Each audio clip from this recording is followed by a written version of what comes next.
Bismillahirrahmanirrahim. Assalamualaikum warahmatullahi wabarakatuh. Bagaimana teman-teman kabarnya? Semoga selalu dalam lindungan Allah Subhanahu wa taala. Nah, berjumpa lagi dengan saya Aisyah dan Suhada. kali ini kita akan membahas tentang puasa. Nah, apalagi sebentar lagi kita akan menjumpai bulan suci Ramadan, sehingga kita sangat perlu untuk mempersiapkan segala sesuatunya dengan baik. Langsung saja kita bahas, teman-teman. Yuk. Oke. Yang pertama kita definisikan dulu apa itu puasa. Apa itu puasa? Apa? Puasa itu adalah imsak an kulli muftirin jami'an nahar min tulu'il fajri ila ghurubish syamsi. Puasa itu adalah menahan diri dari segala sesuatu yang membatalkan puasa dari awal terbitnya fajar sampai terbenamnya matahari. Jadi arti puasa sendiri yang terpenting adalah kita menahan diri dari sesuatu yang membatalkan puasa, yang mungkin bisa membatalkan puasa. Kita harus tahan dan menahannya itu kapan? Dari awal mula kita terbitnya matahari atau terbitnya fajar, sampai menahannya sampai kapan? Sampai terbenamnya matahari. Jadi awal dari puasa adalah terbitnya fajar. Jadi ketika orang imsak itu belum fajar. Mungkin biasanya orang imsak itu 5 atau 10 menit sebelum fajar kita imsak, itu namanya imsak, untuk berhati-hati supaya ketika nanti sudah terbit fajar kita sudah tidak boleh melakukan sesuatu yang bisa membatalkan puasa. Itu arti dari puasa sendiri. Sekarang apa saja yang harus kita ketahui yang terpenting di dalam puasa itu sendiri? Yang pertama, kita harus tahu siapa saja yang berkewajiban puasa. Tidak semua orang Islam berkewajiban untuk puasa. Itu yang pertama. Yang kedua, kita harus tahu farduannya puasa supaya puasa kita bisa sah. Harus tahu tentang kefarduan dari puasa supaya puasa kita sah. Terus yang ketiga, kita juga harus tahu tentang sunnah-sunnahnya puasa. Kenapa? Karena untuk menyempurnakan ibadah puasa kita akan lebih sempurna ketika kita bisa melaksanakan sunnah-sunnah dari puasa. Yang keempat, yang terakhir ini ya, secara singkat, yang terakhir adalah kita juga harus mengetahui sesuatu yang bisa membatalkan puasa supaya puasa kita sah, puasa kita tidak sia-sia ya. Oke? Kita langsung yang pertama. Setelah kita mendefinisikan, kita syarat wajib puasa. Syarat wajib puasa adalah ketika seseorang memenuhi syarat wajib ini, maka seseorang itu wajib melaksanakan puasa. Yang pertama, ada syarat wajibnya ada 4. Ada berapa? 4. Yang pertama adalah Islam. Kalau tidak Islam, tidak wajib puasa. Yang kedua adalah baligh. Kalau belum baligh, belum wajib untuk puasa. Yang ketiga adalah berakal. Kalau tidak berakal, berarti tidak wajib puasa. Seperti orang gila, itu tidak wajib puasa walaupun Islam misalkan. Walaupun sudah baligh tapi tidak berakal, maka tidak wajib puasa. Yang keempat, ini adalah mampu melaksanakan puasa. Kalau tidak mampu melaksanakan puasa, maka tidak wajib puasa. Ya, biasanya yang menjadi perbincangan adalah yang mampu ini. Mampu itu bagaimana kok supaya orang dikatakan mampu berpuasa sehingga dia wajib melaksanakan puasa. Ini tidak bisa diukur oleh seorang atau perseorangan. Ini harus melalui dokter misalkan. Dokter memvonis ini tidak bisa melaksanakan puasa. Kalau puasa akan mati, atau kalau puasa dia akan mempunyai penyakit yang keras, penyakit yang membahayakan. Nah, itu berarti orang ini tidak mampu untuk melaksanakan puasa. Jadi 4 syarat wajib ini harus ada pada seseorang supaya dia berkewajiban melaksanakan puasa. Kalau salah satunya saja dari 4 ini tidak ada, maka orang itu tidak wajib puasa. Misalkan orang itu Islam, baligh, berakal, tapi tidak mampu karena sudah tua renta. Karena sudah tua renta maka tidak wajib melaksanakan puasa. Tapi biasanya kalau orang sudah tua tidak mampu melaksanakan puasa, maka dia harus membayar diganti dengan fidyah. Membayar fidyah, yaitu 1 hari puasa dibayar dengan seperti zakat ya. Berarti 3 kilo, memberikan 3 kilo untuk mengganti puasa satu hari. Itu syarat wajib dari puasa. Yang kedua adalah fardu atau rukun dari puasa sendiri. Rukun dari puasa di kitab-kitab fikih biasanya ada 3. Ada 3. Yang pertama niat. Niat itu pasti ada di setiap ibadah, karena innamal a'malu bin niat. Di setiap ibadah selalu ada niatnya. Niatnya puasa itu bagaimana? Nawaitu soma ghudin an adai fardi syahri Ramadana hadihis sanata. Kalau Ramadana hadihis sanata fardulillah ta'ala. Kalau Ramadhani hadis sanati boleh, itu enggak masalah lah, itu masalah i'rabnya atau cara bacanya. Harus kalau Ramadhana harus hadis sanata, kalau Ramadhani harus hadis sanati. Itu niat puasa. Niat itu adalah qasdu syai'in muqtaranan bi fi'lihi, menyengaja melakukan sesuatu dibarengi dengan pekerjaan tersebut. Niatnya ada di dalam hati. Tetapi khusus untuk puasa ini niatnya tidak dibarengi dengan pekerjaannya. Karena apa? Karena sangat sulit. Orang membarengi niat dengan awal puasa itu sangat sulit. Mengetahui awal pertama kali puasa itu sangat sulit. Berbeda dengan sholat. Kalau sholat kan awalnya sudah pasti takbir. Orang bisa meletakkan takbir di kapanpun dia mau.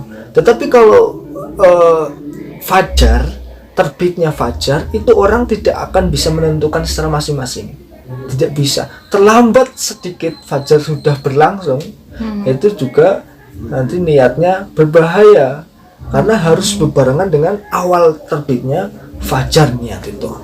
Jadi khusus untuk puasa, niatnya tidak harus pada awal terbitnya fajar atau awal pekerjaan puasa itu dimulai. Jadi niat puasa itu namanya diinapkan, atau niat puasa pada waktu malam hari. Kapan waktu malam hari itu? Malam hari itu ba'dal isya, ba'da sholat isya. Ba'dal sholat isya. Niat puasa itu setelah maghrib, itu sudah boleh niat puasa sampai sebelum fajar. Paling baik niatnya kapan? Pada saat kita bersahur atau akhir-akhir dari awal atau arep puasa lah. Itu ya. Itu tentang masalah niat puasa. Ini pun kalau untuk ada permasalahan apakah niat puasa cukup pada malam pertama, selainnya tidak harus niat puasa, itu berselisih pendapat. Menurut Imam Malik itu cukup satu kali niat di awal Ramadan cukup untuk bisa niat, misalkan aku niat puasa Ramadan hari besok dan seterusnya sampai selesai Ramadan, itu bisa dilakukan kalau menurut pendapatnya Imam Malik. Tetapi khusus pada pendapatnya Imam Syafi'i yang rata-rata diikuti oleh orang Indonesia, karena Imam Syafi'i tidak mencukupi kalau niatnya hanya pada awal Ramadan ya. Harus setiap malam harus berniat puasa. Tapi menurut Imam Syafi'i sendiri disunahkan seseorang walaupun nanti akan niat setiap malam, tapi sunnah satu malam pertama niatnya untuk seluruh bulan Ramadan. Itu sunnah. Supaya apa? Supaya nanti ketika kita lupa tidak niat pada suatu hari, itu nanti kita bisa taklid ke madhabnya Imam Maliki. Jadi kita bisa meneruskan puasanya. Kalau kita tidak niat keseluruhan pada malam pertama, kita nanti tidak bisa melanjutkan puasa karena tidak mengikuti pendapatnya Imam Maliki. Jadi untuk niat ya sekitarnya seperti itu kurang lebih ya. Yang pertama fardu puasa itu harus niat. Yang kedua menahan diri dari makan dan minum. Menahan diri dari makan dan minum. Menahan diri dari makan dan minum. Kita tidak makan, tidak minum. Yang ketiga adalah menahan diri dari jimak ya. Walaupun jimak suami istri itu diperbolehkan, tapi kalau puasa kita tidak boleh melaksanakan jimak tersebut. Ada 3 lah kira-kira biasanya yang menjadi rukun daripada puasa. Yang selanjutnya sunnah-sunnah puasa itu banyak sekali ya. Sunnah-sunnah puasa. Yang pertama apa? Sahur. Sahur itu sunnah puasa. Sunnah lagi sahurnya diakhirkan atau sudah menjelang masuk fajar, menjelang masuk fajar. Ada hadis yang mengatakan Rasulullah itu setiap sahur, kalau sahur itu kapan jarak antara sahur dengan fajar dengan sholat subuhnya Rasulullah, jaraknya adalah 50 ayat. Setelah Rasulullah sahur, sahabat pernah sahur bersama Rasulullah, lalu setelah Rasulullah sahur terus baca Quran 50 ayat, selalu sholat apa? Sholat subuh. Ya kira-kira 5 sampai 10 menit lah, enggak sampai 10 menit. Baca 50 ayat. Itu jarak terbaik antara sahur dan fajar. Lalu sunnah yang selanjutnya adalah apa? Menyempatkan berbuka atau mempercepat buka ketika sudah jelas-jelas masuk waktu maghrib, sudah jelas-jelas maghrib, maka kita harus secepatnya membatalkan puasa, cepat-cepat berbuka. Itu kesunahan yang kedua. Yang ketiga, biasanya rata-rata ada 3 kesunahan. Yang ketiga adalah tarkul hajri atau meninggalkan perkataan buruk. Jadi ketika puasa kita disunahkan untuk tidak berkata-kata buruk supaya pahala puasa kita bisa diterima oleh Allah Subhanahu wa ta'ala. Yang terakhir ini kita bicara tentang sesuatu yang membatalkan puasa. Pada intinya kebanyakan membahas yang membatalkan puasa itu 2, tapi 2 mencakup banyak hal. Yang pertama, setiap sesuatu yang masuk ke lubang manusia itu bisa membatalkan puasa, asalkan tidak dengan lupa. Kalau lupa tidak batal. Misalkan ada makanan masuk lubang mulut, maka karena lupa dia sedang puasa, maka puasanya tidak batal. Karena walaupun ada sesuatu yang masuk ke lubang tapi tidak disengaja, seketika ingat harus menghentikan pemasukan tersebut.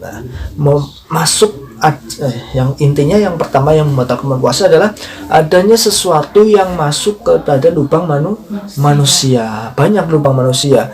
Misalkan lubang dikatakan lubang dalam lah. Kalau lubang luar itu masih belum batal. Yang membatalkan puasa adalah masuk lubang dalam. Lubang dalam itu berbeda-beda. Kalau misalkan mulut itu kan lubang, ada lubang dalam mulut, ada luar mulut. Kalau makhrajnya ha itu masih lubang luar. Kalau kho sudah lubang dalam. Jadi kalau ada sesuatu masuk sampai kho, maka puasanya batal. Kalau ada ibu-ibu nyicipi makanan di lidah, ini masih di lubang tapi lubang yang luar. Asal diletekan, asal dikeluarkan semuanya, jangan ada yang tersisa, jangan ada yang masuk ke dalam, maka puasanya tidak batal.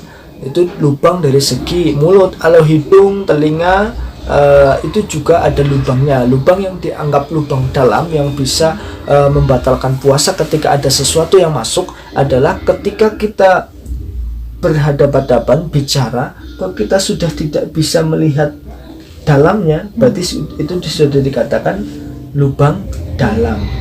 Kalau masih bisa dilihat, itu berarti masih lubang luar. Jadi kalau begini, ngupil begini itu belum membatalkan puasa, karena ini masih walaupun masuk tapi masih di lubang luar. Tapi kalau sudah ngupilnya kedalaman atau ininya terlalu dalam sampai masuk ke lubang yang dinamakan lubang dalam, maka puasanya batal ya. Tapi kalau disengaja, kalau kelalen, kalau lupa tiba-tiba begini langsung dilepas, maka itu tidak membatalkan puasa karena lupa. Itu yang pertama. Setiap sesuatu yang masuk ke dalam lubang, sesuatu itu adalah ain yang bisa terlihat oleh mata. Kalau ada sesuatu yang bisa terlihat oleh mata masuk ke lubang dalam kita, maka itu bisa membatalkan puasa. Tapi kalau sesuatu itu tidak terlihat, tidak membatalkan. Contohnya kentut masuk ke hidung, tapi itu tidak bisa membatalkan puasa. Karena apa? Karena tidak bisa terlihat. Walaupun kentut itu, kalau kita merasakan bau kentut, pasti ada kentut yang masuk ke dalam hidung. Itu tidak bisa membatalkan puasa. Kenapa? Karena itu sesuatu yang tidak terlihat. Sesuatu yang membatalkan puasa itu adalah sesuatu yang bisa dilihat oleh mata. Kukus atau asap itu bisa membatalkan puasa kalau disengaja, dihirup-hirup. Tapi kalau kita lewat nggak sengaja, kita sudah berusaha untuk menutupi supaya nggak masuk, itu nggak batal. Tapi kalau masakan kan kadang itu ya kalau kita sengaja untuk memasukkan, ya batal. Kenapa? Karena itu sesuatu yang terlihat, walaupun tidak menyebabkan kenyang. Tidak kenyang kan sama sekali, tidak kenyang. Karena yang membatalkan puasa bukan kenyang, tetapi masuknya sesuatu yang terlihat masuk ke dalam lubang dalam. Itu satu. Yang kedua, jimak itu bisa membatalkan puasa. Mungkin itu dulu yang bisa kita bahas pada kesempatan kali ini. Mohon kalau ada yang kurang berkenan, ada yang kira-kiranya kita salah, mohon dikoreksi di kolom komentar, nanti kita akan perbaiki secepatnya. Terima kasih semuanya. Semoga kita sehat selalu dan kita besok dipertemukan dengan bulan suci Ramadan dan kita diampuni dosa-dosanya. Allahumma amin ya rabbal alamin. Kali kami kurang lebihnya mohon maaf yang sebesar-besarnya. Wallahu alam. Assalamualaikum warahmatullahi wabarakatuh.